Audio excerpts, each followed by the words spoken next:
Je m'appelle Bowen Lockidge et j'ai porté cette famille toute ma vie comme si c'était mon travail de mériter une place à leur table. Si vous avez déjà été traité comme un fardeau par les personnes qui étaient censées vous aimer, je pense que vous me comprendrez. Maintenant, laissez-moi tout vous raconter. Je ne suis pas parti de la maison de mes parents ce soir-là parce que je faisais du drame. Je suis parti parce que ma fille de 7 ans était sur le siège passager, les mains jointes sur ses genoux comme si elle essayait de prendre moins de place dans le monde. Et je savais que si j'ouvrais la bouche, soit je craquerais, soit je dirais quelque chose que je ne pourrais pas retirer. C'est la partie que les gens ne comprennent pas quand ils entendent la version en gros titre. Ils imaginent un homme adulte qui sort en claquant la porte. Ils n'imaginent pas une enfant dans une robe de Noël, fixant son assiette comme si elle pouvait lui dire si elle méritait d'être aimée. Elle s'appelle Leia. Elle a 7 ans et j'ai passé la majeure partie de sa vie à essayer de lui donner ce que je n'ai jamais eu. Un jour de fête normale, une pièce sûre, une table où elle n'était pas traitée comme une erreur. Je m'appelle Bowen Lockidge. J'ai 32 ans et depuis 6 mois, je vis dans le brouillard qui suit des funérailles, un procès, le genre d'appel téléphonique qui rend le monde entier silencieux. Evelyn, ma femme, est décédée sur un chantier. Ils ont appelé ça une tragédie. L'enquête a appelé ça un accident évitable. Les deux mots ressemblent à des couteaux pour des raisons différentes. Depuis, la vie est une série de respirations courtes et de calculs minutieux. Loyer, courses, fournitures scolaires, une toux qui se transforme en fièvre au pire moment possible. J'ai appris à garder les reçus de tout parce que le deuil n'empêche pas les factures d'arriver. Et quelque part en chemin, j'ai appris que le contrôle ne consiste pas à se sentir puissant. Il consiste à ne pas s'effondrer devant son enfant. C'est pourquoi mon appartement à Mount Pleasant ressemble à ce qu'il est. Propre, minimaliste, presque trop rangé. Pas de désordre, pas de chaos. Si les comptoirs sont dégagés, ma tête est plus claire. Si les chaussures sont alignées, peut-être que le reste de ma vie ne s'effondrera pas. Ce n'est pas un truc de magazine de décoration. C'est de la survie. L'après-midi avant Noël, j'ai fait ce que je fais toujours quand je suis sur le point d'entrer dans une situation qui pourrait nous blesser. Je me suis surpréparé. J'ai vérifié la fermeture éclair du manteau de Leia 2 fois. Puis encore une fois. J'ai glissé des mouchoirs dans la poche, puis une petite bouteille de réducteur de fièvre pour enfants, comme si je préparais un sac pour un ouragan. J'ai glissé un petit jouet, un de ces petits animaux spongieux qu'elle aime, dans son sac à dos pour qu'elle ait quelque chose à serrer si l'ambiance devenait tendue. Je l'ai fait discrètement, comme si en ne nommant pas la peur, elle pourrait ne pas se réaliser. Leia me regardait plus qu'elle ne regardait la télé. Elle est devenue comme ça depuis la mort d'Evelyn.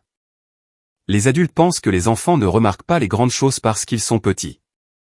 Les enfants remarquent tout. Ils n'ont simplement pas les mots. Alors, ils apprennent les schémas. Ils apprennent qui devient bruyant et qui devient silencieux. Ils apprennent quelles pièces sont sûres et quelles pièces sont un test. Et Leia, ma douce et prudente petite fille, a appris la leçon la plus rapide de toutes. Quand les gens deviennent tendus, sois sage. Sois silencieuse. Ne prends pas de place. Voir ça en elle me tord quelque chose dans la poitrine à chaque fois, parce que c'est la même leçon que j'ai apprise dans cette même famille. Je me suis dit que ce Noël serait normal. Pas parfait, pas magique, juste normal. Quelques heures chez mes parents à West Ashley. Manger un peu. Sourire pour Leia. La laisser ouvrir un cadeau sous un arbre avec d'autres personnes autour pour qu'elle n'ait pas à grandir en pensant que les fêtes, c'est juste nous deux faisant semblant d'aller bien. Je lui avais promis que nous irions. Je m'étais promis que je ne laisserais pas ma famille gâcher ça. Le problème, c'est que ma famille n'a jamais eu besoin de ma permission pour gâcher quoi que ce soit. 2 jours avant Noël, ma sœur Sloan a envoyé un texto sur le fil de discussion familiale, soyez là à 18h. Ne soyez pas en retard. Pas d'émoji cœur, pas de chaleur, juste un ordre déguisé en plan. 1 minute plus tard, elle m'a envoyé un texto directement, car elle le fait toujours quand elle veut le contrôle sans témoin. J'espère que tu arriveras à être à l'heure cette année. J'ai fixé ce message plus longtemps que je ne veux l'admettre, car dans son monde, être en retard n'est pas un accident. C'est un défaut de caractère. La preuve que je suis irresponsable, peu fiable, ingrat. Dans mon monde, être en retard est parfois la différence entre avoir de l'argent pour l'essence et ne pas en avoir. Je n'ai pas répondu tout de suite. J'ai attendu que mes mains arrêtent de trembler. Puis j'ai tapé « Nous serons là ». Ma mère, Marianne, a enchaîné plus tard dans la soirée avec son propre message privé. Bowen, ne rends pas tout tendu demain. Viens juste être agréable et ne commence rien. Voilà, le pré-blâme, l'avertissement anticipé que si quelque chose explosait, ce serait parce que j'avais allumé l'allumette, même s'il m'avait tendu l'essence. Je l'ai lu 2 fois et j'ai senti cette vieille pression familière s'installer derrière mes côtes. La pression d'être le problème désigné dans une famille qui a besoin d'un problème pour se sentir pur. Mon père, Graham, n'a pas envoyé de texto du tout. Il le fait rarement. Le silence est son langage préféré. Il lui permet d'être présent sans être responsable. C'est aussi la raison pour laquelle Sloan peut dire des choses à voix haute qui devraient faire se lever un père et l'arrêter. Avant, je me disais qu'il était fatigué. Il travaillait dur. Il n'aimait pas les conflits. Maintenant, je suis assez grand pour savoir que ce ne sont que des noms plus jolis pour la même chose. La complicité.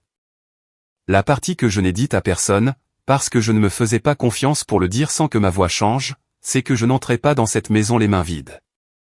Pendant des mois, alors que Leia dormait dans un enchevêtrement de couverture à côté de moi et que je fixais le plafond, des avocats, des experts en sinistres et des enquêteurs s'étaient agités en arrière-plan de ma vie comme une machinerie lente. Paperasse, appels, retard, l'entreprise qui traînait des pieds, l'assureur qui se déplaçait comme de la mélasse. J'ai engagé un avocat parce que je ne pouvais pas porter le deuil et la bureaucratie sans m'effondrer. J'ai appris à redouter que mon téléphone sonne. J'ai appris à détester les mots « nous sommes toujours en train d'examiner ». Et puis, juste avant Noël, quelque chose a finalement bougé. Un chiffre est apparu sur mon compte qui ne ressemblait pas au mien. Pas parce qu'il me rendait riche comme dans un rêve, mais parce qu'il me rendait dangereux pour le mauvais type de personne. L'argent change la température d'une pièce. On peut le sentir avant que quiconque ne le dise à voix haute. Le montant exact n'avait pas d'importance pour moi à ce moment-là comme il en aurait eu pour ma famille. Ce qui importait, c'était son poids. La façon dont il était là sur mon écran, comme une porte qui s'entr'ouvrait. Une issue à la peur. Un moyen de m'assurer que Leia n'aurait plus jamais à écouter des adultes se disputer pour savoir s'il y en avait assez. Je n'ai pas célébré. Je ne suis pas allé faire les magasins. Je n'ai rien dit à personne. J'ai continué à acheter les mêmes céréales de marque de distributeur et à mettre de l'essence dans la voiture par tranche de $10 par habitude. J'ai gardé ma vie à l'identique parce que je sais ce que ma famille respecte. Ils ne respectent pas le deuil. Ils ne respectent pas la lutte. Ils respectent le levier. Et s'ils sentaient un levier sur moi, ils viendraient renifler comme si ça leur appartenait. Mais je n'ai pas honte de dire que mon premier instinct n'a pas été la vengeance. C'était la paix. Mes parents sont plus âgés, travaillent encore, se noient encore dans des dettes qu'ils prétendent ne pas exister. Sloan est toujours entre 2 opportunités, de cette manière que seules les personnes avec des filets de sécurité peuvent se permettre. Tran, le mari de Sloan, a le talent de transformer l'argent des autres en ses propres projets. Et j'ai pensé, stupidement, dangereusement, que si je les aidais, quelque chose s'adoucirait. Peut-être que si je leur donnais quelque chose de réel, ils me regarderaient enfin comme un fils au lieu d'un fardeau. Peut-être que si j'achetais la paix, elle serait durable. C'est pourquoi j'ai préparé 3 enveloppes épaisses, du genre qui ne se plient pas facilement. Chacune portait un nom écrit au marqueur noir. Marianne, Graham, Sloan. Je n'ai pas mis « maman » ou « papa ». J'ai mis leur nom parce que, quelque part au fond de moi, je savais qu'il ne s'agissait pas de chaleur. Il s'agissait de conditions. J'ai glissé les enveloppes dans la poche intérieure de mon manteau où ma main pouvait les toucher si j'avais besoin de me rappeler qu'elles étaient là. Pas un cadeau. Une limite. Une dernière limite. J'aimerais pouvoir dire que je ne savais pas ce que je faisais, que je ne comprenais pas à quel point c'était définitif. Mais la vérité, c'est que je le savais. Je ne voulais tout simplement pas l'admettre. En grandissant, Sloan était le miracle, et j'étais l'utilitaire. Elle a 6 ans de plus que moi, ce qui signifie qu'elle a pu être le bébé sur lequel tout le monde s'extasiait pendant que j'étais assez grand pour être utile. Si Sloan pleurait, le monde s'arrêtait. Si je pleurais, j'étais dramatique. Si Sloan voulait des cours de danse, elle les avait. Si je voulais quelque chose, on me disait d'être reconnaissant pour ce que j'avais. Les vacances le rendaient évident. Sloan ouvrait cadeau après cadeau pendant que les adultes la regardaient jouer la joie comme si c'était un spectacle de talent. Je recevais quelque chose de pratique, puis un sac poubelle et un regard insistant pour nettoyer le papier cadeau. Je n'ai même pas su que c'était mal pendant longtemps. Quand on grandit à l'intérieur d'un système, on pense que c'est juste la gravité. Que c'est comme ça que l'amour fonctionne. On le mérite. On ne le reçoit pas. Evelyne a été la première personne à me le dire à voix haute, la première personne à regarder la dynamique de ma famille et à ne pas en rire. Lors d'un de nos premiers rendez-vous, j'ai mentionné quelque chose que ma mère avait dit à Sloan à mon sujet, et j'ai ri parce que c'est ce qu'on fait quand on a été entraîné à appeler la cruauté une blague. Evelyne n'a pas ri en retour. Elle m'a juste regardé et a dit, Bowen, ce n'est pas normal. Je me souviens m'être senti gêné, comme si elle m'avait surpris à faire quelque chose d'enfantin. Puis elle a tendu la main sur la table et a serré la mienne comme si elle manquerait à une nouvelle réalité. Tu n'as pas à mériter la gentillesse de base, a-t-elle dit. Et pendant quelques années avec elle, je l'ai cru. Puis elle est partie. Et j'étais de retour dans le monde où l'amour est assorti de conditions. 2 jours avant Noël, mon téléphone a sonné d'un numéro que je ne reconnaissais pas. J'étais dans ma cuisine, en train de rincer une tasse, quand il a vibré dans ma paume. J'ai fixé l'écran jusqu'à ce qu'il s'arrête. Je n'ai pas rappelé tout de suite. Je ne sais pas pourquoi. Peut-être parce que chaque numéro inconnu ressemble maintenant à une menace. Peut-être parce que j'en avais marre d'être tiré dans tous les sens par les échéances des autres. 10 minutes plus tard, Sloan m'a envoyé un texto. Tu es difficile à joindre ces derniers temps. Tu vas bien? Les mots ressemblaient à de l'inquiétude. Le timing ressemblait à un couteau. Mon estomac s'est noué, lentement, désagréablement. Il y avait eu une période après la mort d'Evelyne où du courrier allait encore à l'adresse de mes parents, parce que c'était l'adresse sur de vieux formulaires, de vieux papiers d'assurance, de vieux dossiers d'emploi que je n'avais pas pensé à mettre à jour. Il y a des mois, quand j'étais passé chercher quelque chose, j'avais remarqué une enveloppe dans leur pile qui avait l'air officielle, déjà ouverte, puis glissée sous un catalogue. Je m'étais dit que ce n'était pas mes affaires. Je m'étais dit que j'étais paranoïaque. Ce souvenir est remonté maintenant comme une main autour de ma gorge. Avait-il vu quelque chose? Avait-il observé ma vie depuis les coulisses comme si c'était un spectacle? Attendant le moment où l'intrigue se transformerait en argent. Je n'ai pas répondu à Sloan. Au lieu de cela, j'ai rouvert mon application bancaire et j'ai fixé ce chiffre. Un chiffre qui rendrait la voix de ma mère sirupeuse. Un chiffre qui rendrait le sourire de ma sœur plus acéré. Un chiffre qui transformerait les questions de 30 blagues en exigences. J'ai verrouillé mon téléphone et je suis allé vérifier la fermeture éclair du manteau de Leia pour la 3e fois. Si je me concentrais sur les petites choses, je pouvais prétendre que la grande chose n'arrivait pas. Quand il a été temps de partir, Leia a apporté son petit sac cadeau à la porte et l'a tenu à 2 mains comme si c'était quelque chose de fragile. Ses lèvres étaient serrées. Dans le miroir près de l'entrée, je me suis vu paraître plus vieux que 32 ans. Pas de la belle manière, renard argenté, dont les gens plaisantent, mais de la manière dont le deuil et la responsabilité vous taillent. Je me suis agenouillé et j'ai ajusté l'écharpe de Leia, puis je l'ai regardée dans les yeux. Et, dis-je doucement. Si quelque chose te semble bizarre ce soir, tu restes près de moi, d'accord? Elle a hoché la tête une fois, rapidement et sérieusement. Trop sérieusement pour 7 ans. J'ai attrapé mon manteau. Ma main a frôlé les enveloppes épaisses à l'intérieur. Pendant une seconde, j'ai failli les sortir et les laisser sur le comptoir. J'ai failli choisir d'entrer dans cette maison avec rien d'autre que de bonnes intentions. Puis j'ai pensé au signe de tête silencieux de Leia, au message de ma mère me disant de ne rien commencer, au timing de Sloan avec ce texto, et j'ai glissé les enveloppes plus profondément dans ma poche, comme si je verrouillais une arme jusqu'à ce qu'elle soit nécessaire. Nous sommes montés dans la voiture. Les lumières de Charleston se sont estompées à travers le pare-brise comme une carte postale. Les gens étaient dehors, riant, portant des boîtes emballées, vivant à l'intérieur de l'histoire que Noël est censé être. J'ai conduit vers West Ashley, la mâchoire serrée et les épaules raides, comme si mon corps savait déjà qu'il se dirigeait vers un combat. À un feu rouge, j'ai jeté un coup d'œil dans le rétroviseur. Leia regardait par la fenêtre, serrant son sac cadeau. Sa bouche était une petite ligne. Je me suis dit, juste un dîner, juste quelques heures. Je me suis dit que tout irait bien. Mais au fond de moi, dans cet endroit où on ne se ment pas, je savais que je pourrais bien entrer dans la maison de mes parents pour la dernière fois en tant que leur fils. Au moment où nous sommes arrivés dans l'allée de mes parents, la maison ressemblait à une carte de Noël. Une lumière jaune et chaude aux fenêtres, une couronne sur la porte, des rennes gonflables sur la pelouse, souriant comme des idiots. Ça aurait été drôle si ça ne m'avait pas rendu malade. Ma famille a toujours été douée pour les apparences.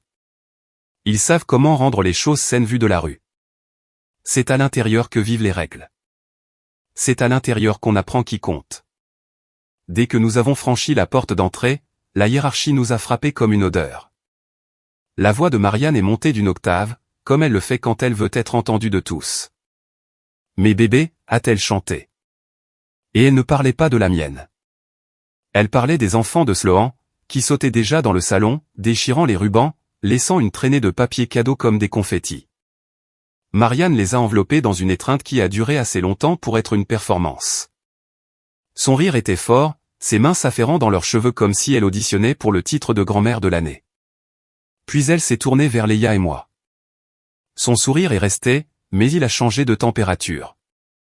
Elle s'est penchée et a tapoté la tête de Leia, une tape rapide, comme pour vérifier si une lampe fonctionne. « Salut, ma chérie », a-t-elle dit, et ses yeux ont glissé au-delà de ma fille vers moi, mesurant déjà ce que j'apporterais dans la pièce en plus de ma présence. Leia s'est rapprochée de ma jambe. Sloan est apparue de la cuisine comme si elle avait attendu le moment de notre arrivée. Elle portait une robe pull parfaite et un sourire qui semblait étudié.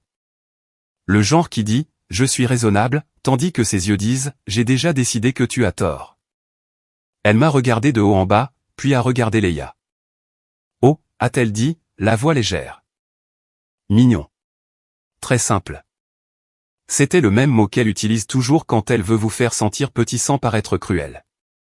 Simple, comme si une fillette de 7 ans devait être habillée pour un gala. J'ai senti ma mâchoire se contracter. Je n'ai pas répondu. J'ai embrassé le sommet de la tête de Leia et l'ai guidée vers le salon où elle a immédiatement choisi le coin le plus éloigné du canapé, pas le centre confortable, le coin où elle pouvait se faire toute petite. Ma fille ne s'est pas affalée comme une enfant qui se sent chez elle. Elle s'est perchée comme une invitée qui sait qu'on pourrait lui demander de partir à tout moment. Ça m'a fait plus mal que n'importe quel commentaire que Sloan aurait pu faire.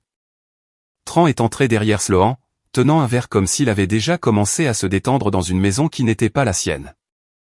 Il m'a frappé l'épaule d'une tape, avec la familiarité d'un homme qui pense que la proximité équivaut à la permission. « Bowen », a-t-il dit, étirant mon nom comme si c'était une blague. « Regarde-toi, toujours en train de tenir le coup. » Ses yeux ont glissé jusqu'à mes chaussures, puis sont remontés comme s'il lisait mes finances à travers ma tenue.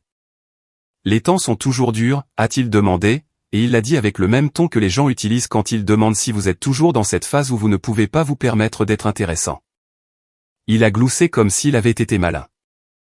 Je lui ai fait un sourire poli qui n'a rien atteint en moi. « Nous allons bien », ai-je dit. Les doigts de Leia se sont resserrés sur la poignée de son sac cadeau. Je l'ai regardé le regarder et je pouvais presque voir les petits calculs derrière ses yeux. Ne réagis pas. Ne leur donne pas de raison. Sois sage. Je détestais qu'elle ait ses instincts. Je détestais les comprendre. L'après-midi s'est écoulé de cette manière qu'il le fait toujours chez mes parents. Des conversations anodines avec de petites piques cachées en dessous. Des rires qui ressemblent à des avertissements. Marianne se déplaçait entre la cuisine et le salon comme si elle dirigeait un orchestre, attribuant des tâches sans demander. Sloan flottait à ses côtés comme une assistante réalisatrice. Mon père, Graham, était assis dans son fauteuil avec un match de football à faible volume, hochant la tête à rien, participant juste assez pour être compté comme présent. Il souriait aux petits-enfants. Il ne m'a pas regardé longtemps. Quand il l'a fait, ses yeux ont glissé, comme si le contact visuel était un engagement qu'il ne voulait pas prendre. Leia n'arrêtait pas de demander à aller aux toilettes, même quand je savais qu'elle n'en avait pas besoin. C'était un coup classique d'enfant. Quand ils se sentent dépassés, ils trouvent une excuse pour quitter la pièce. Je l'ai accompagnée dans le couloir la première fois et elle m'a tenu la main trop fort pour une enfant qui allait juste faire pipi. « Ça va ?» ai-je murmuré. Elle a hoché la tête rapidement. « Je peux rester près de toi ?» a-t-elle demandé. « Toujours » ai-je dit, et je le pensais. Quand nous sommes revenus, j'ai remarqué comment les yeux de Marianne suivaient Leia. Pas avec chaleur, mais avec ce regard irrité que les gens ont quand un enfant ne joue pas le rôle qu'ils veulent. Leia n'était ni bruyante ni impolie. Elle était silencieuse. Mais dans ma famille, le silence n'est pas toujours sûr. Le silence peut être interprété comme de la défiance si la mauvaise personne le décide. J'ai essayé de nous rendre invisibles. J'ai gardé Leia près de moi. J'ai répondu aux questions avec des réponses courtes et neutres. Je n'ai donné à Sloan aucune émotion à déformer. C'était ma stratégie. Les laisser parler. Les laisser se révéler. Parce que j'étais entré dans cette maison avec une suspicion que je ne pouvais pas ébranler. Et chaque minute à l'intérieur la confirmait. La poubelle de la cuisine a été l'élément déclencheur. Marianne m'a demandé d'apporter plus de glace du garage. Et quand je suis revenu par la porte de côté, je suis entré seul dans la cuisine un instant. La pièce sentait la dinde rôtie et la cannelle. Tout semblait parfait. Puis mes yeux ont attrapé quelque chose dans la poubelle. Du papier blanc avec un en-tête net. Le coin était déchiré, comme si quelqu'un avait essayé de détruire juste assez pour prétendre que ce n'était rien. Officiel, légal, le genre de papier qui n'arrive pas avec des coupons.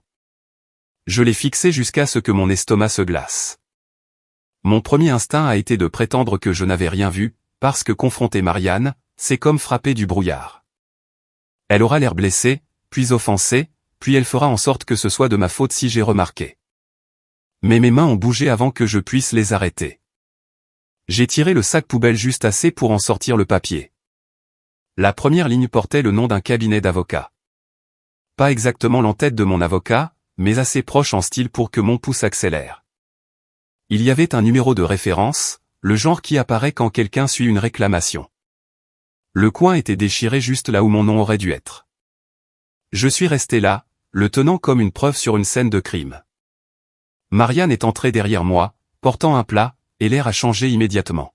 « Qu'est-ce que tu fais » a-t-elle demandé, trop vite, trop joyeusement. J'ai soulevé le papier d'une fraction. « Qu'est-ce que c'est » Son visage n'a pas beaucoup changé, mais sa voix si. Ce petit bégaiement qu'on entend quand quelqu'un doit choisir un mensonge. « Oh, ça » a-t-elle dit avec un rire dédaigneux. « Du courrier publicitaire. »« Des bêtises. »« Jette-le. » Le courrier publicitaire n'a pas de numéro de référence et d'entête d'avocat. Elle a tendu la main comme si elle voulait me le prendre.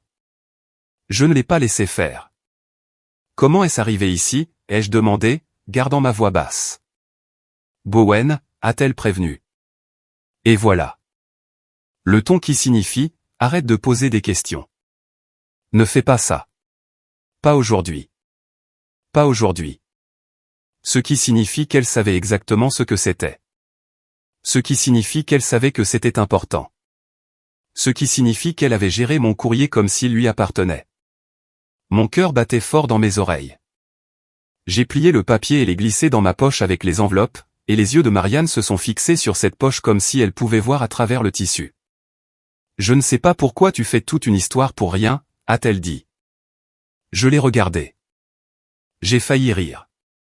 Elle avait dit la même phrase toute ma vie. Chaque fois que je pointais une fissure dans la famille et que je l'appelais par son nom. Je suis sorti de la cuisine sans répondre. Mes mains étaient stables. Mon intérieur ne l'était pas. Dans le couloir, je suis allé accrocher nos manteaux au porte-manteau. Leia était à côté de moi, observant le salon comme si elle suivait un danger. C'est là que j'ai entendu la voix de Sloan venant du coin, assez basse pour qu'elle pense que je ne pouvais pas l'entendre, assez aiguë pour que je le fasse. Ce soir, on doit boucler ça, a-t-elle dit. Ne le laisse pas nous filer entre les doigts. Tran a gloussé doucement, comme si c'était un jeu. Il ne le fera pas, a-t-il dit. Il est prévisible. Boucler ça. Filer entre les doigts. Ce ne sont pas des mots qu'on utilise pour des sentiments familiaux. Ce sont des mots qu'on utilise pour un accord, une vente, un contrat. Ma peau s'est tendue. J'ai tourné légèrement la tête, juste assez pour les voir à travers l'espace entre le couloir et la porte de la cuisine. Sloan était appuyé contre le comptoir, faisant défiler son téléphone. Tran se tenait près d'elle, hochant la tête comme un homme écoutant un plan. Leurs visages n'étaient pas en colère. Ils étaient concentrés, comme si c'était de la logistique. Je ne les ai pas confrontés. Pas encore. J'ai laissé la chaleur dans ma poitrine se transformer en quelque chose de plus froid. J'ai ajusté le manteau de Leia sur le crochet comme si je n'avais rien entendu. Puis, en retournant vers le salon, je suis passé devant le bureau de mon père. La porte était habituellement fermée. C'était l'espace sacré de Graham. La pièce dans laquelle je n'étais jamais censé entrer enfant, sauf si j'étais convoqué. Cette porte était maintenant entr'ouverte, juste d'1 centimètre. À travers ce centimètre, j'ai vu une épaisse pile de papier sur le bureau et un stylo placé parfaitement dessus, comme si quelqu'un l'avait arrangé pour une photo. Pas une pile désordonnée. Pas du courrier au hasard. Un ensemble en attente. Ma bouche est devenue sèche. Les gens ne posent pas un stylo comme ça à moins de s'attendre à ce que quelqu'un signe. Je ne suis pas entré. Je n'ai rien touché. Mais l'image s'est gravée dans mon esprit. Ma mère avait un papier légal déchiré dans la poubelle.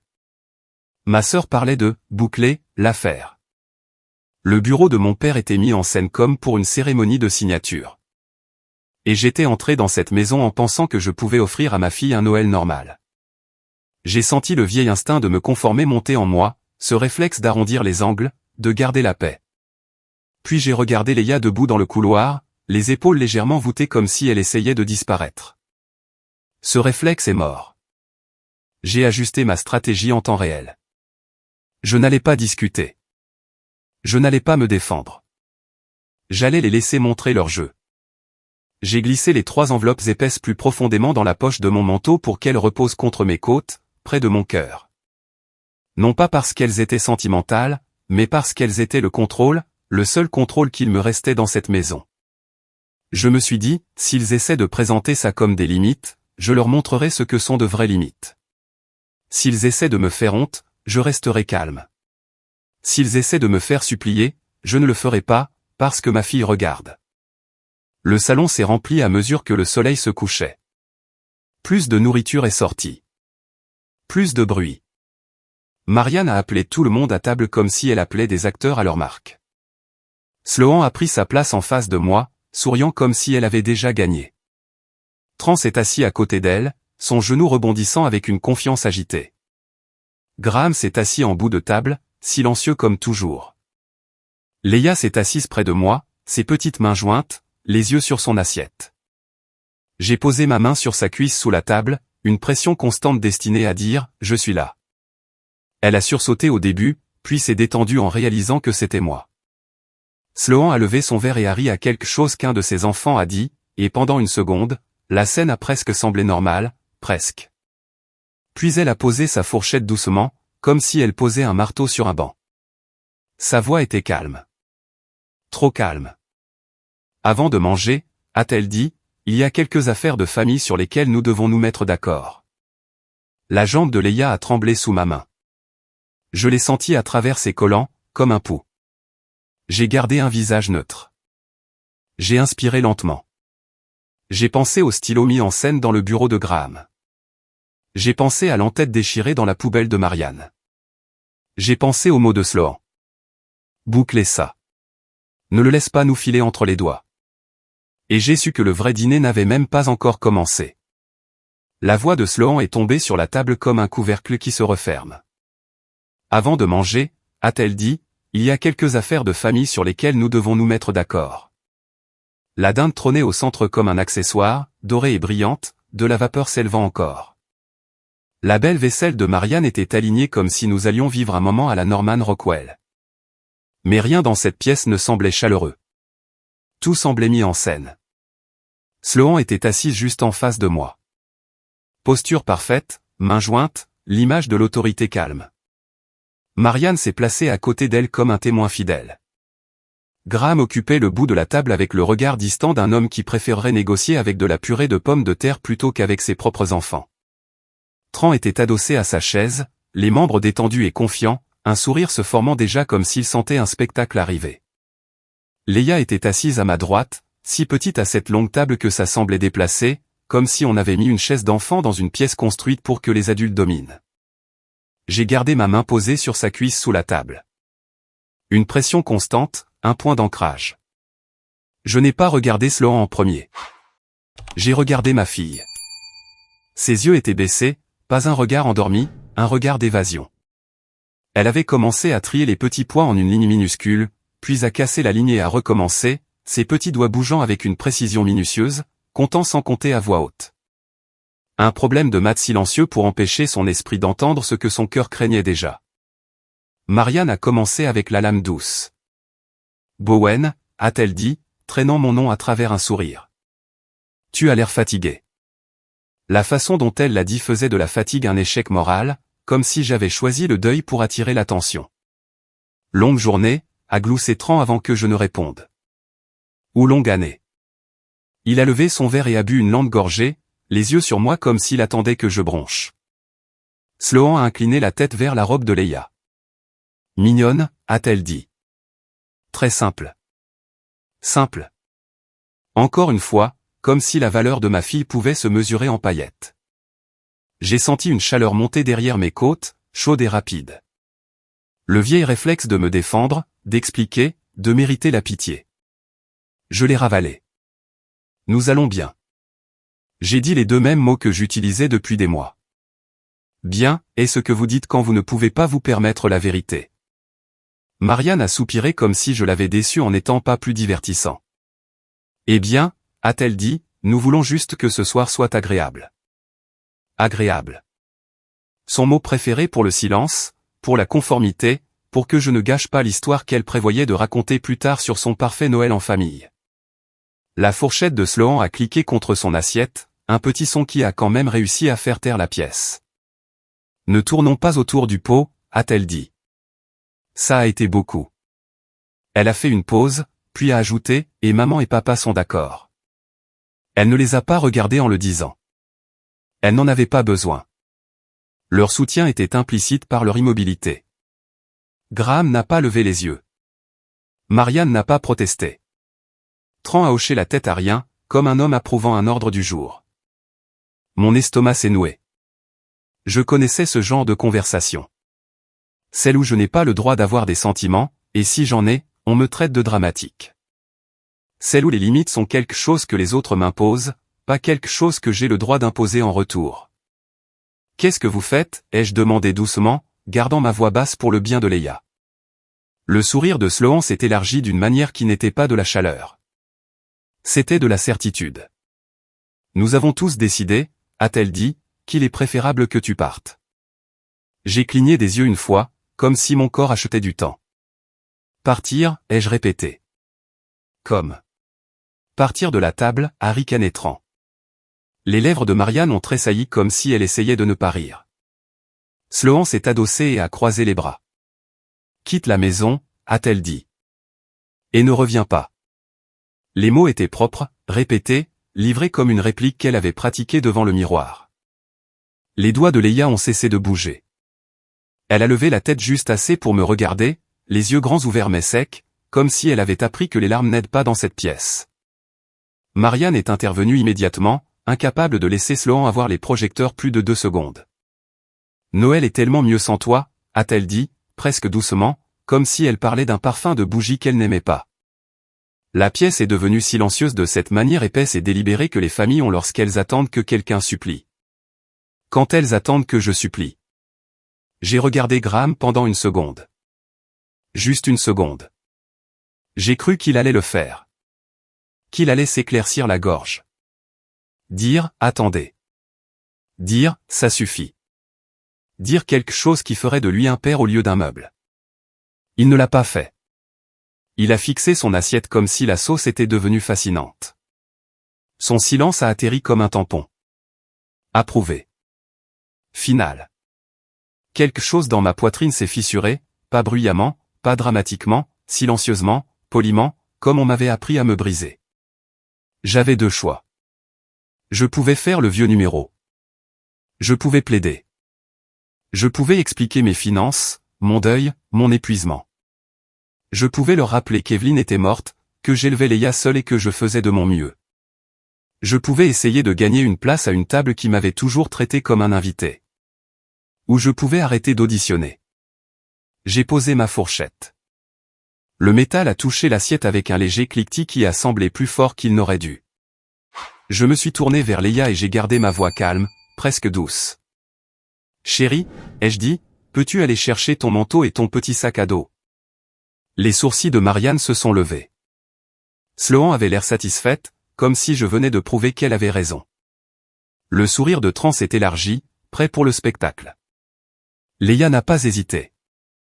Elle a glissé de sa chaise et s'est dirigée vers le couloir avec la vitesse silencieuse d'une enfant qui attendait la permission de s'échapper. Cela m'a frappé plus fort que tout le reste. Ma fille était soulagée de partir. Elle portait ce malaise depuis plus longtemps que je ne voulais l'admettre.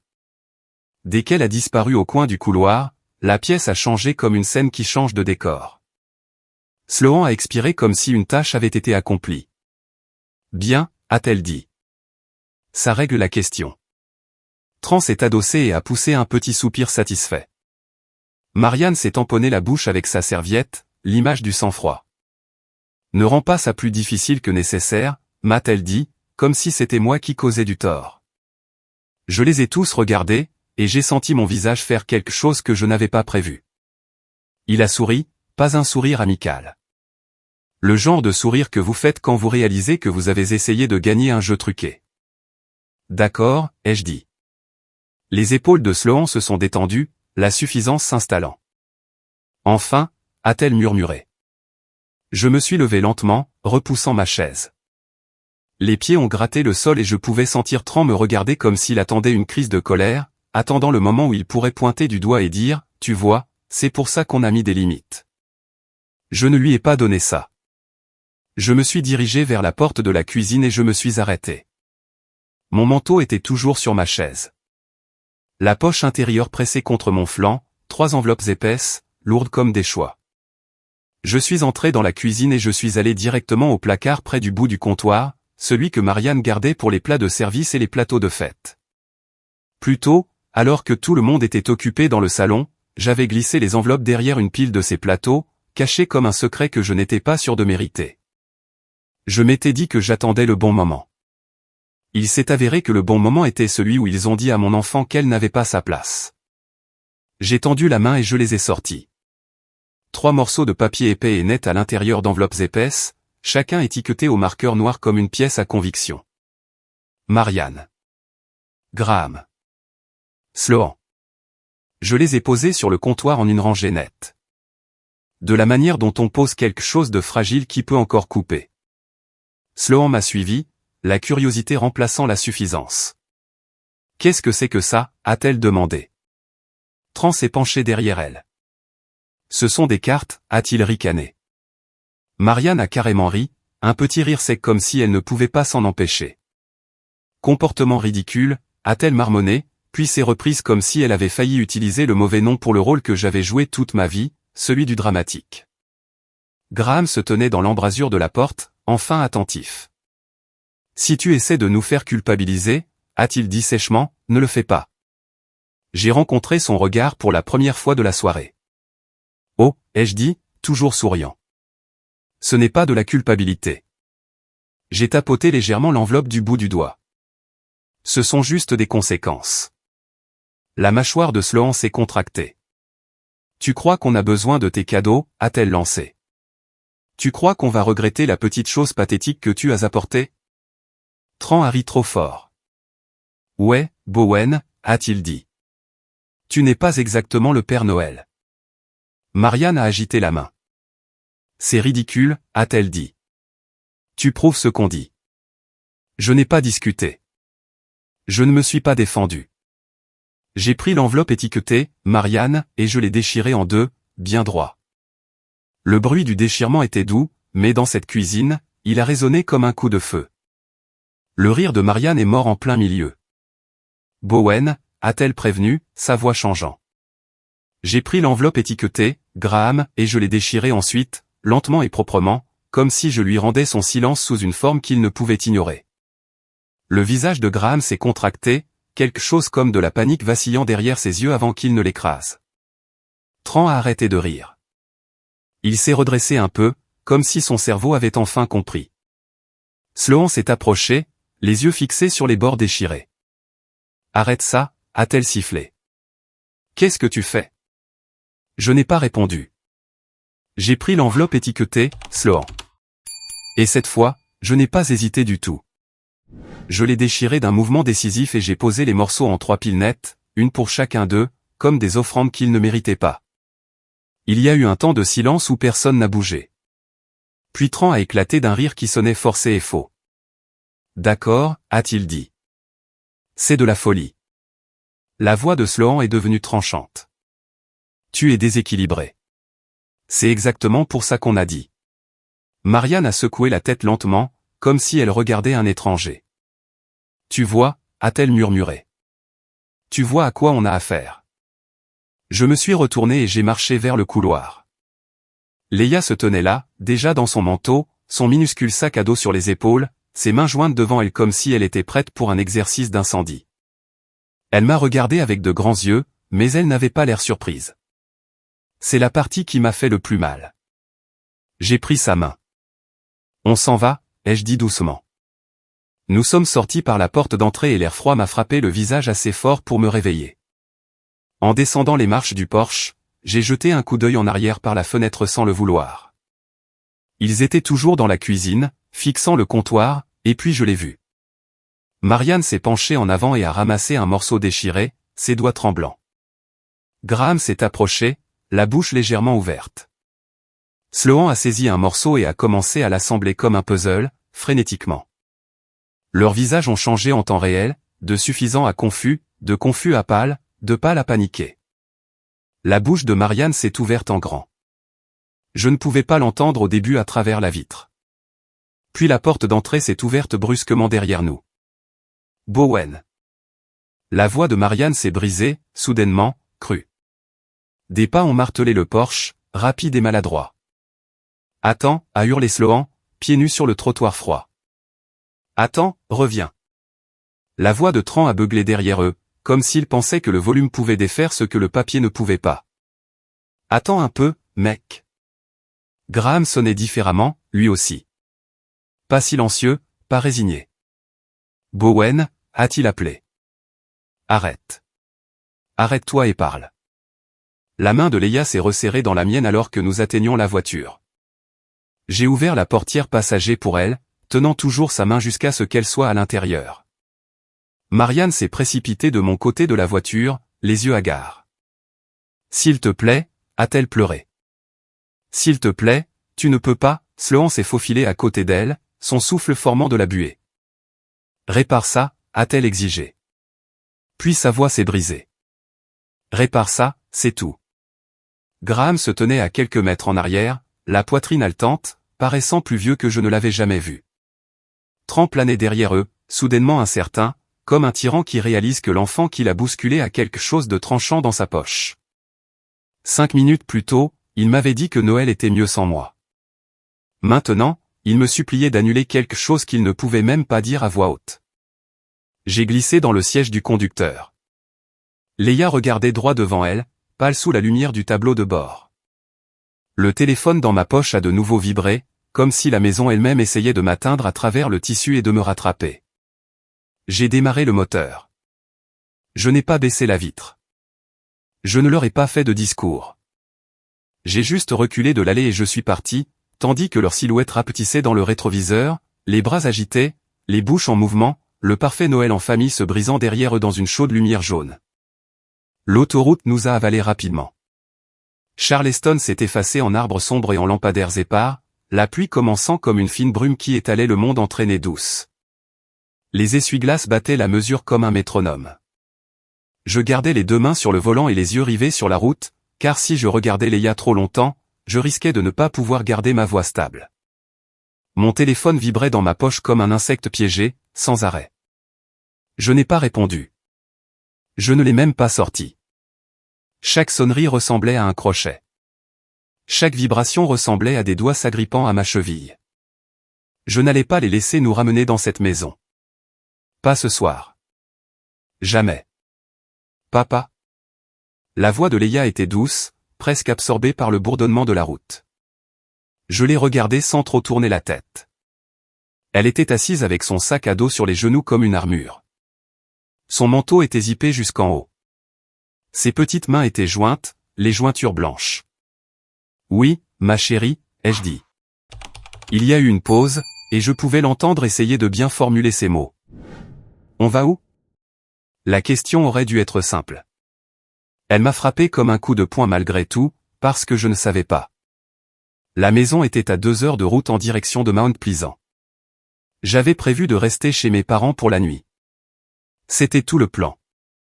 Le réveillon de Noël ensemble, dormir là-bas, se réveiller avec des pancakes, et essayer de donner à Leia les vacances qu'elle méritait. Maintenant, ce plan était en cendres, et je conduisais dans une obscurité humide avec une fillette de 7 ans qui venait de voir sa grand-mère sourire en disant que Noël était mieux sans elle. J'ai serré le volant jusqu'à ce que mes doigts me fassent mal. On va trouver un endroit où dormir, ai-je dit prudemment. Juste pour ce soir. Leia a hoché la tête une fois, comme si elle s'attendait à cette réponse, comme si elle s'était déjà adaptée. Cela m'a brûlé la gorge. J'ai conduit jusqu'à ce que les panneaux de sortie commencent à me paraître familiers d'une autre manière. Pas familiers comme à la maison, juste familiers de manière pratique. Un hôtel près de l'autoroute, pas un motel miteux avec des lumières clignotantes, mais un vrai endroit avec un hall lumineux et un parking propre. Je voulais de la chaleur. Je voulais de la sécurité. Si je ne pouvais pas donner à ma fille une famille aimante ce soir, je pouvais au moins lui donner une porte qui se verrouille et un lit qui n'était pas dans une maison où elle devait mériter la permission d'exister. Le hall sentait le café et le nettoyant au pain. Un arbre de Noël se tenait dans un coin avec des lumières blanches douces. La femme à la réception a souri quand elle a vu Leia. Pas le sourire crispé que ma mère utilise quand elle est en représentation. Un vrai sourire, comme si elle était sincèrement heureuse qu'une enfant soit entrée dans sa nuit. « Salut toi », a-t-elle dit à Leia. « Tu veux un chocolat chaud ou du lait ?» Leia a cligné des yeux, surprise par la question, comme s'il ne lui était pas venu à l'esprit qu'un adulte puisse lui offrir quelque chose sans lui faire sentir que c'était une faveur qu'elle devait rembourser. « Chocolat chaud », a-t-elle murmuré. La femme a ri doucement. « Chocolat chaud, alors ?» Elle a fait glisser une petite tasse sur le comptoir et a ajouté un sucre d'orge. Je l'ai remercié, ma voix sortant rauque. Nous avons eu une chambre avec 2 lits. Quand la porte s'est refermée derrière nous, le silence était différent de celui de la maison de mes parents. Pas lourd, pas en attente, juste calme. Leia a enlevé ses chaussures et a grimpé sur l'un des lits comme si elle avait retenu sa respiration toute la journée. Je me suis assis sur le bord de l'autre lit et j'ai regardé mes mains, m'attendant encore à moitié à y trouver une fourchette, sentant encore à moitié le poids de ces enveloppes contre mes côtes. Pendant 1 minute, aucun de nous n'a parlé. Puis Leia a dit très doucement, comme si elle avouait quelque chose qu'elle avait eu peur d'admettre. « Mamie ne m'aime pas. » J'ai senti quelque chose se serrer fort derrière mes yeux. « Leia », ai-je commencé automatiquement, cherchant la phrase d'adulte. Le mensonge protecteur. Ce n'est pas vrai. Si, c'est vrai, a-t-elle dit, pas en colère, juste certaine. Elle aime les enfants de Sloan. Elle a fait une pause, puis s'est corrigée comme si elle avait compté les preuves. Elle les aime plus. La tasse de chocolat chaud réchauffait mes mains. Elle ne réchauffait pas la pièce. Pourquoi tu penses ça, ai-je demandé, forçant ma voix à rester calme.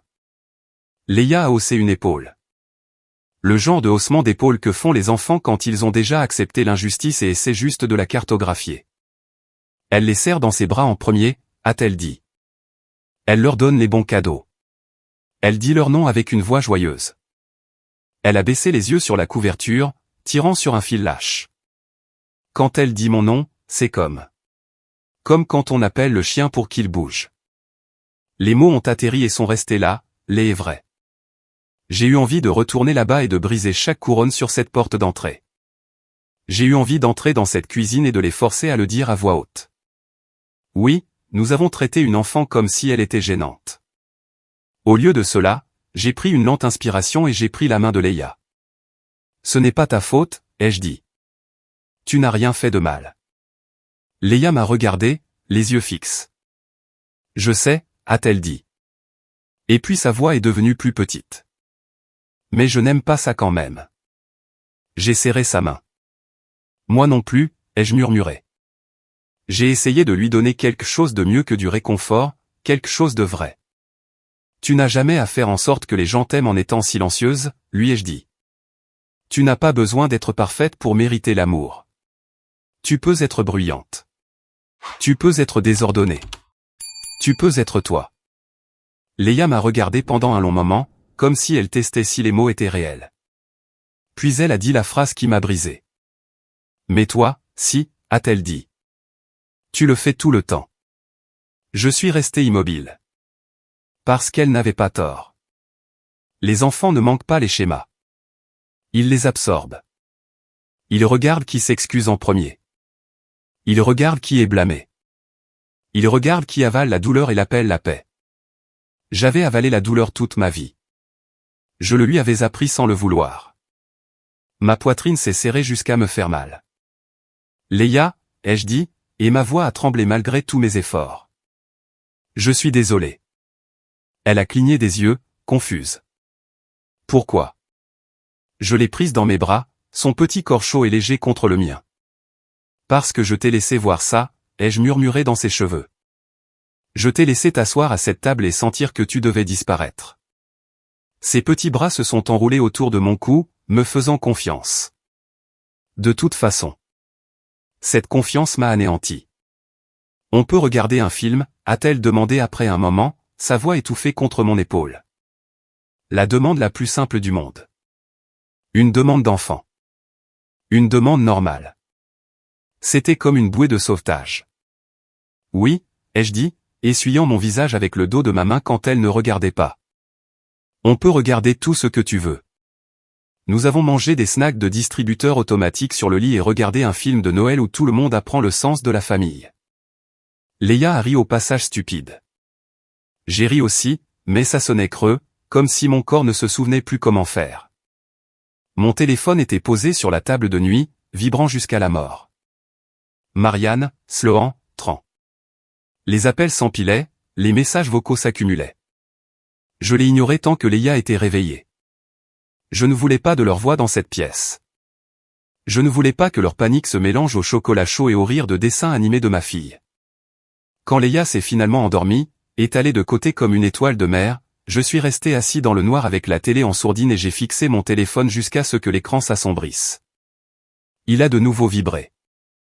J'ai répondu, parce qu'à un moment donné, on ne peut esquiver que jusqu'à ce que la chose qu'on esquive devienne un autre type de danger. Allô, ai-je dit doucement. Bowen. La voix de Marianne a explosé dans mon oreille. Trop vive, trop aiguë, comme si elle avait pleuré et essayait de le cacher. Oh, Dieu merci. Où êtes-vous? Vous êtes en sécurité? Leia va bien? L'inquiétude a duré exactement le temps qu'il lui a fallu pour réaliser que j'écoutais. Nous allons bien, ai-je dit sèchement. Bowen, s'il te plaît, s'est-elle empressée de dire. On ne le pensait pas. Tu sais qu'on ne le pensait pas. En arrière-plan, j'ai entendu la voix de Sloan, aiguë et furieuse. Dis-lui de revenir. Une autre voix. Graham, basse et tendue. Mets-le sur haut-parleur. Marianne a hésité. Puis j'ai entendu le clic. Bowen, a dit Graham, et son ton m'a tordu l'estomac. Pas des excuses. Un ordre. C'est ridicule. Reviens ici et règle ça. Sloan a coupé. Ouais, arrête de te comporter comme un martyr. Tu gâches Noël. Tran a ri en arrière-plan, un son court et cassant. Mec, annule ça, c'est tout, a-t-il dit, comme si j'avais cassé un jouet et que je devais le remonter. J'ai regardé ma fille dormir sous une couverture d'autel et j'ai senti quelque chose en moi devenir froid et stable. Vous avez déjà gâché Noël, ai-je dit doucement. Vous m'avez dit de partir et de ne jamais revenir, avec mon enfant assise juste là. Les émotions étaient vives, a dit Marianne rapidement. Tu sais comment est ta sœur. Je le sais, ai-je dit. Je sais exactement comment est Sloan, et je sais exactement comment tu es. Silence, bref et chargé. Puis Sloan a craqué. Ne fais pas ça. Ne parle pas comme si tu étais au-dessus de ça. Je suis venu pour donner, ai-je dit. Et les mots avaient un goût étrange parce que je n'avais pas l'intention de les dire à voix haute. Je ne suis pas venu vous demander quoi que ce soit. Je suis venu vous aider, et vous m'avez traité comme si j'étais venu mendier.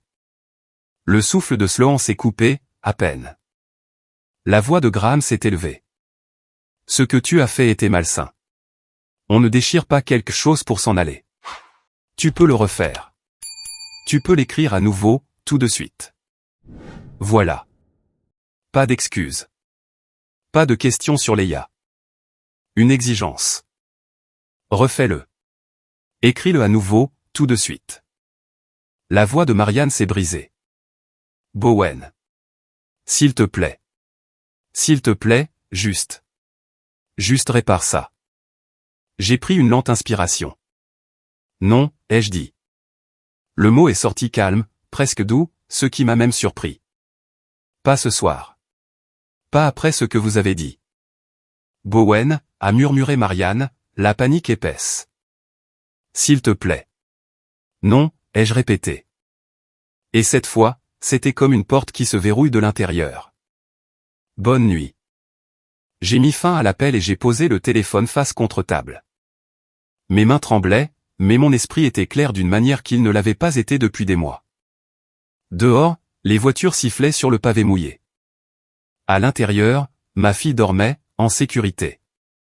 Et quelque part dans la maison de mes parents, ils regardaient des morceaux de papier déchirés et réalisaient qu'ils n'avaient pas supplié pour leur fils. Ils avaient supplié pour ce qu'ils pensaient qu'il valait. Le matin est arrivé trop vite. Les rideaux d'hôtel ne bloquent jamais complètement la lumière, et la fine bande grise le long du bord de la fenêtre semblait forcer mes yeux à s'ouvrir avant que je sois prêt. Pendant quelques secondes, j'ai oublié où nous étions. Oublié l'allée, le papier déchiré, les cris. Puis Leia a bougé dans son lit, a soupiré dans son sommeil, et tout est revenu en place avec un bruit sourd. Je me suis levé doucement, j'ai enfilé les vêtements de la veille et je me suis tenu près de la fenêtre, regardant les voitures se déplacer sur le parking mouillé comme si rien au monde n'avait changé. C'est ça qui est étrange avec les retombées. C'est toujours personnel. Le reste du monde continue. J'ai réveillé Leia doucement, gardant ma voix douce, neutre, comme si c'était juste un autre matin d'école. Elle s'est assise sans se plaindre, s'est frottée les yeux et a demandé si elle pouvait porter son sweat à capuche au lieu de la robe qu'elle avait portée la veille. J'ai dit oui immédiatement. Je n'avais pas besoin qu'elle porte quoi que ce soit qui lui rappelle cette table. Nous avons rendu la chambre, la même femme à la réception, et nous avons repris la route. Je n'ai pas beaucoup parlé pendant le trajet. Je ne me faisais pas confiance pour le faire.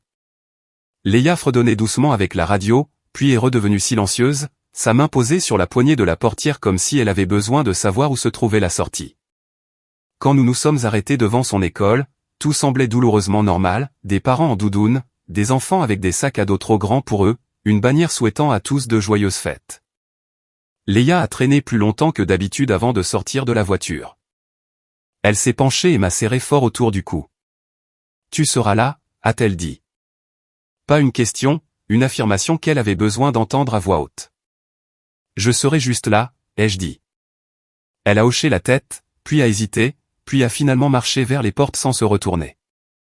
Je l'ai regardée jusqu'à ce qu'elle disparaisse à l'intérieur. C'est seulement à ce moment-là que je me suis permis de respirer. Le premier appel est arrivé avant même que je démarre le moteur, un numéro que je n'avais pas vu depuis des années. Une tante du côté de mon père. Bowen, a-t-elle dit sans salutation, la voix déjà lourde de jugement. Que s'est-il passé hier soir? Ta mère pleurait. J'ai fermé les yeux. Bonjour à toi aussi, ai-je dit. Elle a soufflé. Ce n'est pas drôle. La famille, c'est la famille. Tu ne peux pas juste partir en claquant la porte et humilier tes parents. Voilà, la version de l'histoire déjà entièrement formée.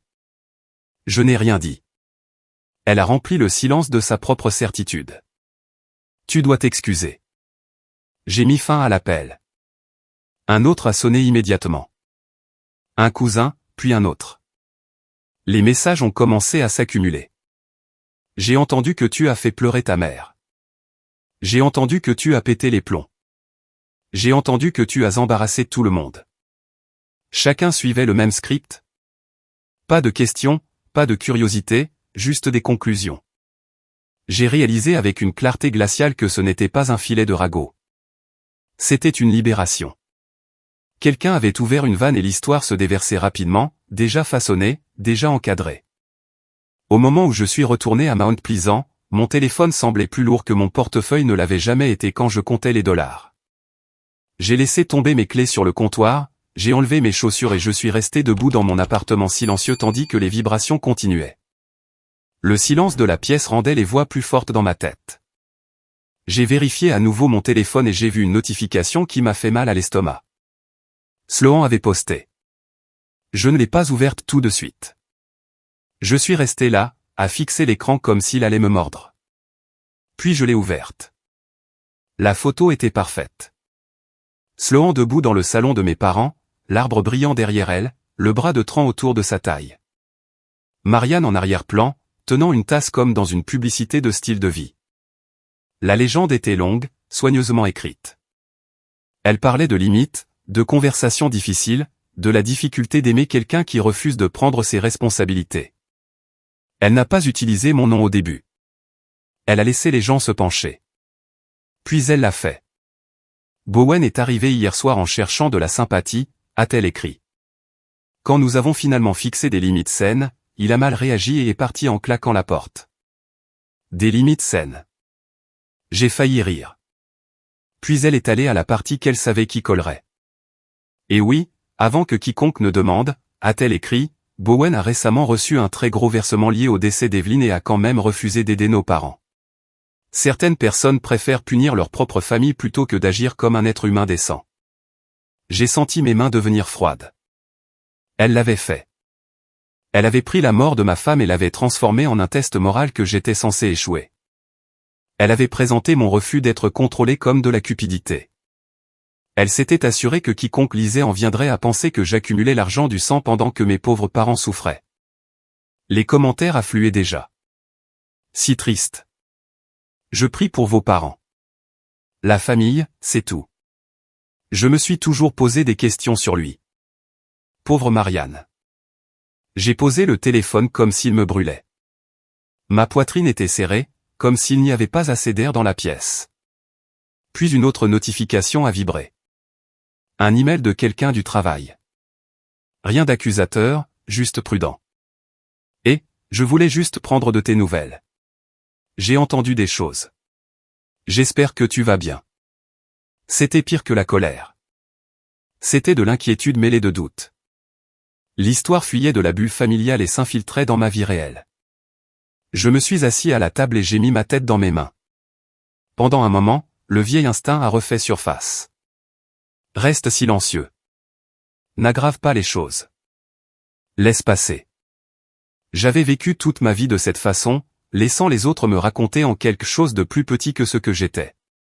Puis j'ai pensé à la main de Leia agrippant ma chemise dans le couloir. J'ai pensé à la façon dont elle m'avait demandé si je serais toujours là à la fin de l'école. Le silence ne m'avait jamais protégé. Le silence m'avait juste rendu plus facile à utiliser. La pression a augmenté dans l'après-midi. Un parent que je connaissais vaguement de la dépose à l'école a fait un commentaire qui semblait innocent mais ne l'était pas. Les enfants sentent le stress, vous savez, a-t-elle dit, regardant Leia comme si elle diagnostiquait quelque chose. Un enfant de la classe de Leia lui a demandé pourquoi sa grand-mère ne voulait pas d'elle à Noël. Celui-là est rentré avec elle, s'accrochant à ses mots. Confusion et blessure mêlées. Je me suis agenouillé devant elle, le cœur brisé à nouveau, et je lui ai dit que les adultes disent parfois des choses cruelles quand ils veulent le contrôle, et que cela ne signifie jamais que l'enfant a fait quelque chose de mal. Elle a hoché la tête, mais elle n'avait pas l'air convaincue. Cette nuit-là, après que Leia se soit endormie, j'ai arrêté de prétendre que ce n'était que du bruit. Je me suis assis à la table et j'ai commencé à documenter. J'ai pris des captures d'écran du poste de Sloan. J'ai sauvegardé les commentaires avant qu'ils ne puissent disparaître. J'ai noté les heures des appels, les noms, les phrases qu'ils utilisaient. J'ai fait défiler mon application bancaire plus loin que je ne l'avais jamais fait, mois par mois, les mêmes petits virements que j'avais envoyés à mes parents pendant des années sans jamais le mentionner publiquement. $200, parfois plus. Toujours à temps. Je me suis souvenu du post Facebook que Marianne avait fait il y a des mois, celui avec l'émoji triste et la légende sur le fait de soutenir sa famille quand c'est difficile. Je l'ai trouvé. Je l'ai regardé pendant un long moment. L'hypocrisie était là, en toutes lettres. C'est à ce moment-là que quelque chose s'est mis en place. L'histoire de Sloan avait un point faible. Elle avait dit que je n'avais jamais aidé. Elle avait dit que mes parents m'avaient porté. Et j'avais la preuve que le contraire était vrai. Pas des opinions, pas des sentiments. Des preuves. Il ne s'agissait plus de discuter. Il s'agissait de faits. Je me suis fixé des règles avant de faire quoi que ce soit d'autre. Je ne râlerai pas. Je n'insulterai pas. Je ne traînerai personne dans la boue avec des émotions.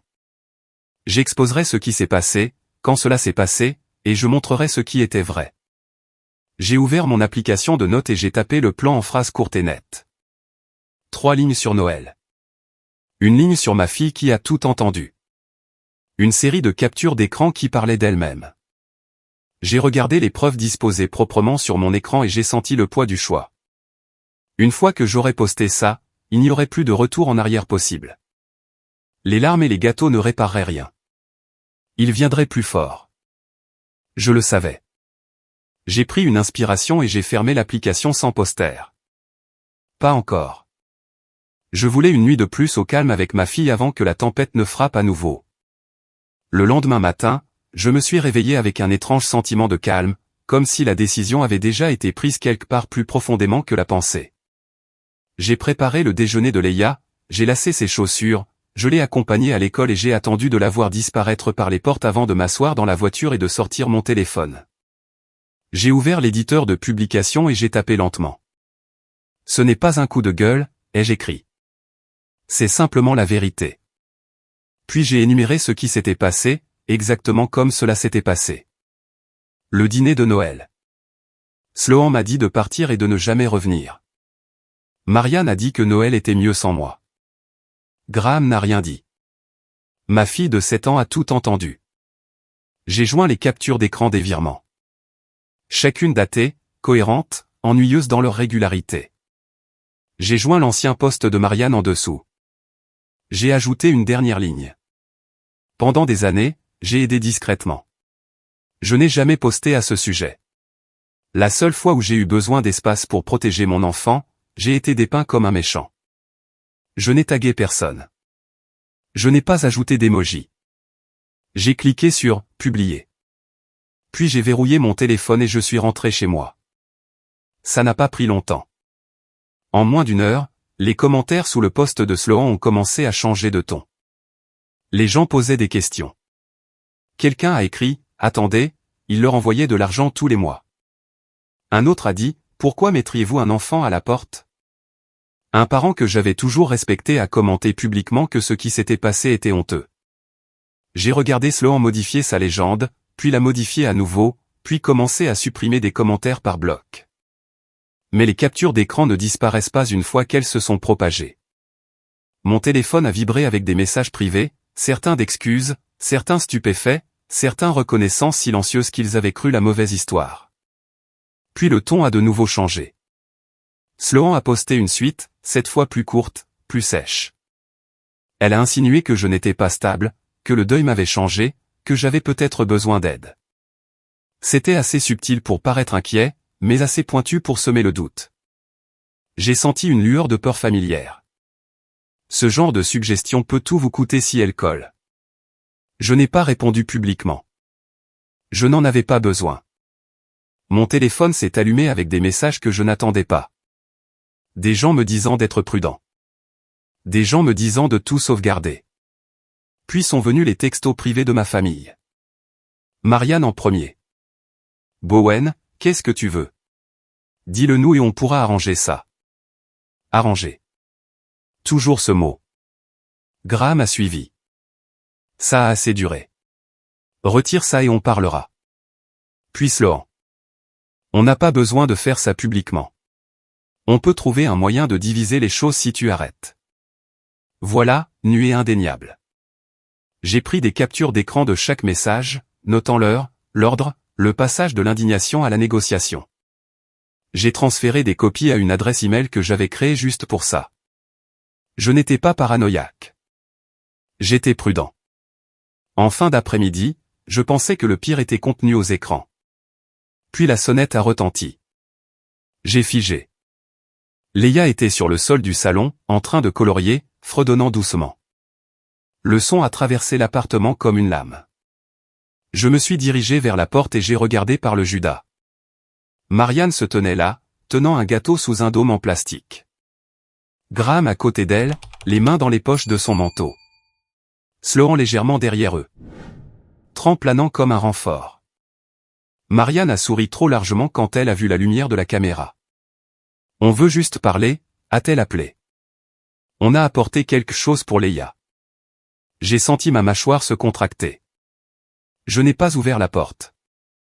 J'ai pris une lente inspiration et j'ai regardé ma fille. Elle s'est levée, serrant son livre de coloriage, les yeux allant de moi à la porte. Je me suis agenouillé devant elle. Reste ici, ai-je dit doucement. Elle a hoché la tête, la peur et la curiosité se livrant bataille sur son visage. Je me suis retourné vers la porte. Vous devez partir, ai-je dit à travers le bois, ma voix stable. Le sourire de Marianne a vacillé. Ne sois pas comme ça, a-t-elle dit. C'est Noël. La voix de Sloan est intervenue, plus sèche. On fait ça pour elle. Tran a ajouté, la famille pardonne, mec. J'ai posé ma main sur la serrure et j'ai senti son poids solide sous ma paume. La petite main de Leia s'est glissée dans ma chemise par derrière, agrippant le tissu comme une encre. J'ai baissé les yeux vers elle, vers la confiance dans ses yeux, vers la façon dont elle attendait que je choisisse. La sonnette a de nouveau retenti, plus insistante cette fois. Ouvre juste la porte, appelez des Marianne. Parle, c'est tout. Je n'ai pas bougé. Je savais alors, avec une certitude qui semblait presque paisible, que ce qui allait suivre définirait le reste de nos vies. Et je ne choisissais pas le confort. Je choisissais mon enfant. Je suis resté debout, la main posée contre le cadre de la porte, assez près de la serrure pour sentir le métal froid à travers le bois. À travers le judas, je pouvais les voir tous clairement, disposés comme s'ils avaient répété. Marianne au premier plan, le gâteau tenu au niveau de la poitrine, le glaçage parfaitement lissé comme preuve de bonnes intentions. Sloan un demi-pas sur le côté, incliné juste assez pour paraître coopérative plutôt que conflictuelle. Tran derrière elle, les bras ballants, la posture décontractée de la manière que les hommes adoptent lorsqu'ils s'attendent à soutenir l'autorité de quelqu'un d'autre. Graham se tenait de l'autre côté, les épaules carrées, le visage fermé, son silence plus lourd que tous les mots qu'il aurait pu utiliser. Je n'ai pas ouvert la porte. Je n'en avais pas besoin. Je me suis légèrement tourné pour que mon corps bloque le couloir derrière moi, me plaçant entre eux et Leia sans en faire tout un spectacle. Elle était assez proche pour que je puisse sentir la petite pression de ses doigts enroulés à l'arrière de ma chemise. Marianne s'est penchée vers la porte, sa voix montant dans ce registre mielleux qu'elle réservait au moment public. Leia, ma chérie, a-t-elle appelé, assez fort pour que les voisins puissent entendre s'ils écoutaient. Viens faire un câlin à mamie. Leia n'a pas bougé. J'ai senti sa prise se resserrer, son corps se déplacer en arrière plutôt qu'en avant. Cette réaction m'a dit tout ce que j'avais besoin de savoir. Sloan l'a remarqué immédiatement. Ses yeux se sont tournés vers la porte, puis se sont plissés. Tu vois ce que tu as fait, a-t-elle dit sèchement. Tu lui as fait peur. Tu l'as empoisonné contre nous. J'ai ouvert la porte juste assez pour être entendu clairement, pas assez pour leur donner de l'espace. Non, ai-je dit. Je n'ai rien empoisonné. Vous m'avez dit de partir et de ne jamais revenir. Vous avez dit que Noël était mieux sans moi. Vous l'avez dit devant mon enfant. Le sourire de Marianne a vacillé une demi-seconde avant qu'elle ne le force à revenir. On était contrariés, a-t-elle dit rapidement. Les émotions étaient vives. Tu sais comment ça se passe. Je sais exactement comment ça se passe, ai-je dit. Et c'est pourquoi vous n'entrez pas. Graham a finalement parlé, sa voix basse, contrôlée. Tu vas trop loin. Tu utilises une seule nuit pour punir ta famille. J'ai rencontré son regard à travers le verre. La punition, c'est de mettre un enfant à la porte d'une maison. Ça, ce sont des conséquences. Le mot a atterri plus durement que je ne l'attendais. Le ton de Marianne a changé, la douceur s'envolant. Qu'est-ce que tu veux, Bowen, a-t-elle demandé. Dis-le-nous, c'est tout. On peut arranger ça. Voilà. Pas du remords, de la négociation. Sloan est intervenu en douceur. On est des adultes. On peut parler chiffres. On peut trouver quelque chose d'équitable.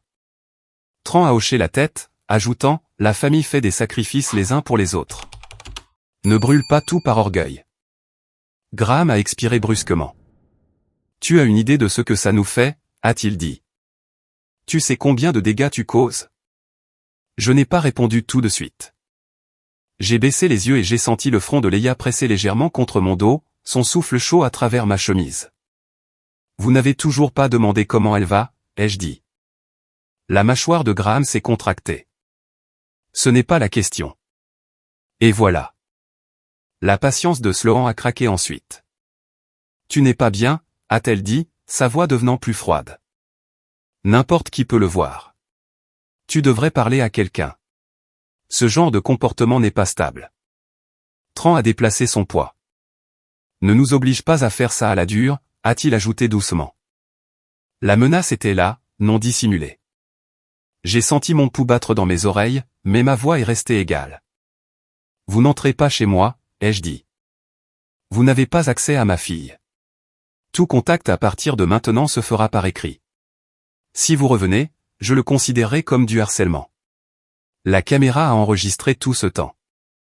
Les yeux de Marianne se sont levés, la panique traversant son visage. Bowen, s'il te plaît, a-t-elle dit, la voix se brisant enfin. Ouvre juste la porte. Je n'ai pas discuté. Je n'ai pas élevé la voix. Je l'ai fermée. Pas fort, pas de manière dramatique. J'ai tourné la serrure et je l'ai senti s'enclencher avec un clic solide et final. Je me suis agenouillé devant Leia et j'ai posé mes mains sur ses épaules. Tu es en sécurité, ai-je dit doucement. Personne ne te fera plus jamais sentir que tu n'es pas voulu. Elle a hoché la tête une fois, puis a enroulé ses bras autour de mon cou. Après que leur pas se soit estompé, j'ai récupéré la vidéo de la sonnette et je l'ai sauvegardée, puis j'ai sauvegardé les messages qu'ils avaient envoyés par la suite, ceux qui parlaient d'arranger les choses et d'annuler ce que j'avais fait. Un message vocal de Marianne s'est démarqué. Elle n'a pas mentionné Leia une seule fois. Elle a mentionné à quel point ils avaient été proches d'avoir de l'aide, le chiffre exact lui échappant avant qu'elle ne se reprenne. Je me suis assis sur le sol de la cuisine, la tête entre les mains, et j'ai compris quelque chose avec une clarté douloureuse. Ce n'était pas fini tant que toute la vérité n'aurait pas été dite.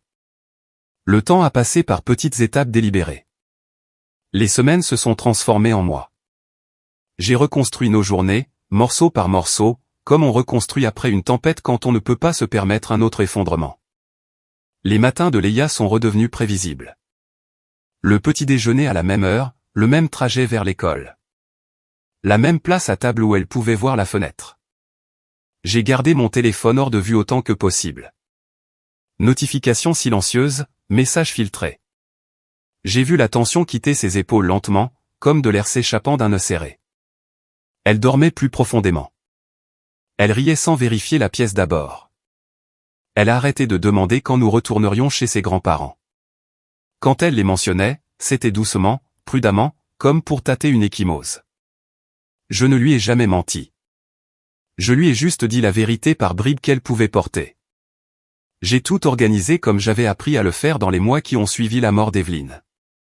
Chronologique, propre, capture d'écran, date, déclaration, vidéo. Je ne postais pas constamment. Je ne discutais pas en ligne. Je gardais le dossier prêt au cas où il serait nécessaire. Quand les rumeurs refaisaient surface, je partageais des faits en privé et je refermais la porte.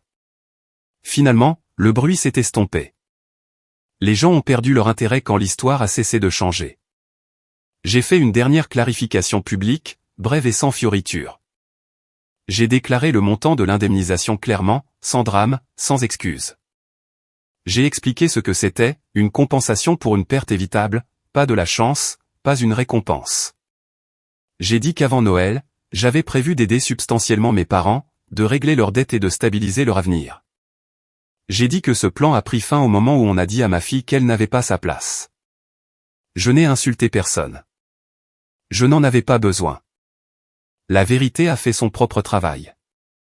Puis je suis passé à autre chose. J'ai acheté une modeste maison à mon nom, assez proche de l'école de Leia pour qu'elle puisse y aller à vélo les après-midi calmes. J'ai ouvert son fonds pour l'université, un compte d'urgence et des investissements à long terme conçus pour croître lentement et en toute sécurité. Je n'ai rien cherché de tape à accent grave-l'œil. J'ai cherché la stabilité. Par des parents éloignés et des nouvelles de seconde main, j'ai entendu ce qui leur était arrivé. La maison a été vendue, les plans de retraite se sont effondrés. Sloan a arrêté de poster des photos de famille et s'est tourné vers des citations vagues sur la trahison et la résilience. Marianne et Graham ont raconté à qui voulait l'entendre à quel point ils avaient été proches de l'aide, à quel point tout était injuste. Ce qu'ils n'ont jamais dit, pas une seule fois, c'est qu'ils étaient désolés de ce qu'ils avaient dit à une enfant. Cette absence m'a tout dit. Evelyn me manque toujours. Ce deuil ne s'est pas évaporé. Certains matins, il frappe encore fort, soudain et aigu. L'argent n'a pas réglé ça. Ce qu'il a fait, c'est enlever la peur qui s'était enroulée autour de ma poitrine. La peur de devoir choisir entre la survie et la dignité. J'ai choisi ma fille. J'ai choisi la sécurité plutôt que l'approbation. Un soir, j'étais dans la cuisine de notre nouvelle maison pendant que Léa courait dans le couloir en riant, m'appelant par mon nom sans hésitation, sans se faire petite d'abord. Je me suis appuyé contre le comptoir et j'ai laissé le calme s'installer. Ce n'était pas parfait. C'était suffisant.